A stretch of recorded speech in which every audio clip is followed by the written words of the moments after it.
खरं आहे ते, कालपर्यंत त्या इंडिया आघाडीसोबत नव्हत्या, पण आता इंडिया आघाडी त्यांच्यासोबत आहे. देशातल्या सर्व प्रमुख नेत्यांनी इंडिया आघाडीतल्या त्यांना फोन करून या लढाईमध्ये आम्ही सगळे तुमच्यासोबत आहोत ही भूमिका घेतलेली आहे. राहुल गांधी असतील, उद्धव ठाकरे असतील, सर्वच प्रमुख नेते. ममता बॅनर्जी यांचा जो पराभव झालेला आहे आणि त्या असं म्हणतात की हा पराभव झालेला नाही, या मताशी आम्ही सहमत आहोत. ज्या पद्धतीनं पश्चिम बंगालमध्ये मोदी आणि अमित शहा यांनी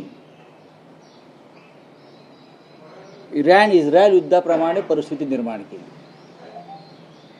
सैन्य, दहशत, आर्थिक दहशतवाद, अफवा, संपूर्ण सरकार कलकत्त्यात बसलं केंद्राचं, मतदार याद्यांतून नावं वगळली लाखो, आणि अशा पद्धतीनं ममता बॅनर्जी यांचा पराभव यावेळेला करून दाखवायचाच या एका जिद्दीनं आणि किंवा ईर्षेनं, द्वेषानं ही निवडणूक लढवून ममता बॅनर्जी यांना सत्तेत येण्यापासून रोखलं. त्या जिंकलेल्याच आहे, ते खरं आहे.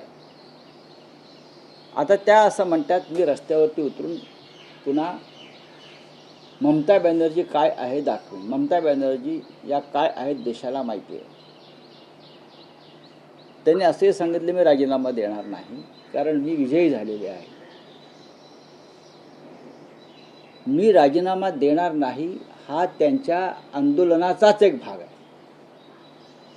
सरकार विरोधी, निवडणूक आयोगाविरोधी किंवा लोकशाही विरोधी ज्या कृत्यांची मालिका तिकडे झाली त्या विरोधामध्ये मी राजीनामा देणार नाही हा त्यांच्या आंदोलनाचा एक भाग समजून घेतला पाहिजे.